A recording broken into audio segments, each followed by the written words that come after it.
Hello, true duelists. It's YGO Strat's Yu-Gi-Oh! Single Card History, where I'm going to be talking about some of the cards that have impacted Yu-Gi-Oh! Throughout the years, and some of the other ones that really didn't. Today's card, the card that brought Pendulum back to life in Master Rule 4, Heavy Metal Foes Electrumite. Electrumite was first released in Extreme Force as a secret rare in 2018, with only one reprint to date, again as a secret rare in the 2018 Megatins. For time on the ban list, it was first limited in the TCG on the September 2018 ban list, where it would stay for just under 2 years before being banned on the January 2020 ban list, alongside the rest of the Toss format that was the meta at the time. As of this video, it has stayed there since, despite Pot of Greed 2 being put back into the meta. Fucking Sky Strikers. A fire attribute, psychic type Link 2 monster with 1800 attack and arrows pointing bottom left and bottom right. Its materials needed to summon are any 2 pendulum monsters, and its effect reads: if this card is link summoned, you can add 1 pendulum monster from your deck to your extra deck face up. Once per turn, you can target 1 other face-up card you control, destroy it, then add 1 face-up pendulum monster from your extra deck to your hand.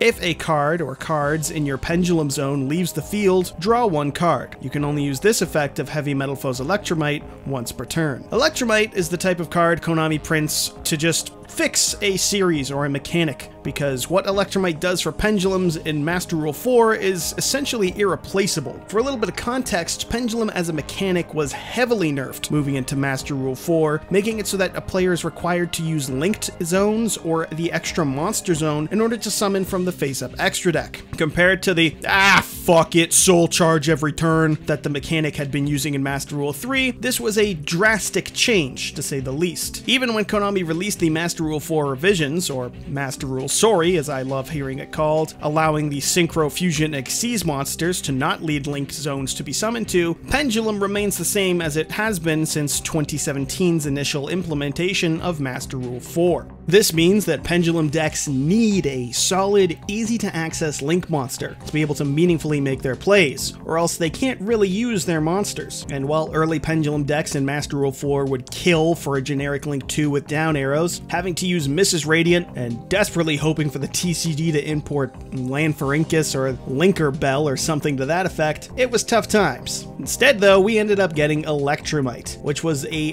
damn good thing for Pendulums because you'd swear it just reads, "Make Pendulum playable," in a few more words. The first simple and good thing the card does is it gets you any Pendulum monster from your deck into your face-up extra deck. At the bare minimum, assuming you just immediately Pendulum summon that monster out, it effectively acts as a foolish burial of sorts for the soul charge of sorts that is the Pendulum summon. That alone is honestly a good enough effect to be splashable in a number of Pendulum decks, but it's just the start for what Electrumite lets you do. The second and even better effect is that it lets you destroy any face-up card you control to get any face-up Pendulum monster from your extra deck into your hand. Which means, in practical terms, Electrumite is a Rhoda for any Pendulum monster in your deck, letting you place it first in your extra deck, and then add it to your hand by popping one of your own cards. But it gets even better than that, because the last effect of Electrumite lets you draw a card if one of your Pendulum scales leaves the field. And would you look at that, destroying a Pendulum scale for Electrumite's second effect triggers its third one. So not only does it serve as a Pendulum Rhoda, you could even argue it's a pseudo-Pendulum Engage. Now, that's not exactly true, since you do need to destroy your own scale to do so, and it needs 2 monsters to summon it onto the field, which is slightly more effort than activating a spell card, but it is sensationalist enough to get a comment or 2 on this video to help me with the algorithm. It's also worth noting that the only restriction Electrumite has is its hard once per turn on the draw effect, which meant that summoning 2 or even 3 copies of it could allow players to get an extra 3 monsters out of the deck and potentially into their hands, depending on what else they had to play with. And with the 2 of them, you've got enough link material to make yourself a Link 3 or even a Link 4 to get you some good link arrows to abuse that fat Pendulum summon you've inevitably built up for yourself. In terms of its competitive impact, it was damn near immediate. Electrumite took the Pendulum mechanic and moved it from dead in Master Rule 4 to a top tier deck. And that's in 2018, a year best described as, well, fuck that, in regard to Yu-Gi-Oh! Electrumite Turbo would become one of the decks to beat for a time, a deck that is exactly what it sounds like. Pendulum good stuff to turbo out an Electrumite or two for easy card advantage and making a clinically obese Pendulum summon. As is often the case for Pendulum decks, it used the best generic Pendulum cards available to make its plays, but especially the then newer Pendulum Magician cards that, coupled with Electrumite, made it so your pluses got you pluses. Because Electrumite's destroying a card triggered far too many effects to list, but it is worth mentioning Double Iris Magician and Astrograph Sorcerer especially.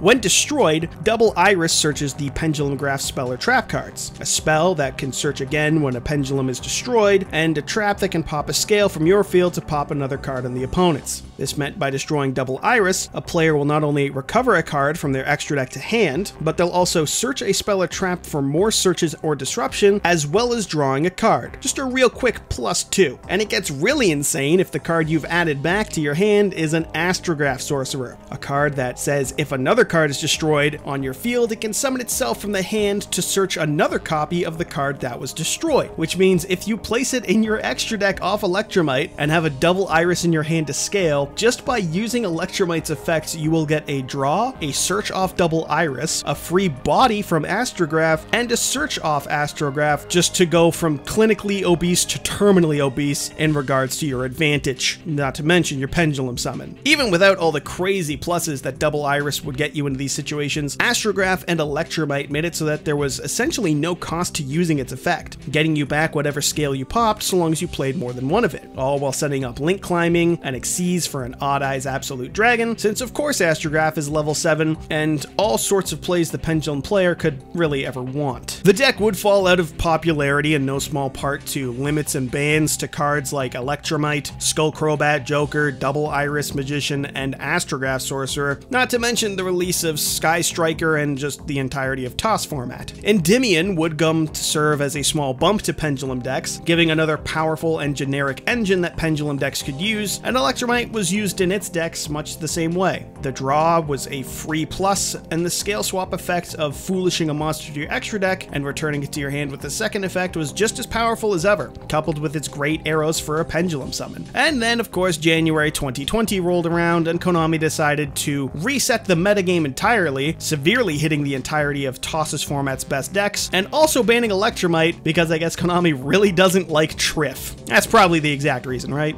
In all actuality, I imagine Konami in the TCG didn't like that Pendulum decks were hindered by Electrumite's utility, or I assume that that's what they were going off of. Cards like Astrograph Sorcerer have since come back, Double Iris has come back, and Skullcrobat Joker have come back, and Pendulum hasn't really been a threat to the meta. But if you add Electrumite to that pile, then suddenly it's advantage on advantage for turn after turn, and even outside of Pendulum Magician decks, while it's legal, it becomes the turn 1 play of just about every Pendulum deck. That's maybe not a bad thing to you, and not even to me personally speaking, but I think we can admit that it does create for a certain lack of variety in deck building, and if that is something Konami wants to address, Electrumite is a card worthy of a hit in that context, at least in my opinion. Granted, assuming that is why they hit the card for the sake of diversity in deck building, it would be a whole lot nicer to see them follow that philosophy across the entire board, and not just at random to fuck over a deck from time to time. Shoutouts to Ritual Beast. Overall, Electrumite is like Mewtwo from Pokemon the movie Mewtwo Strikes Back. Konami dreamed of making a Link to fix Pendulum, and they succeeded. It was able to thrust Pendulum from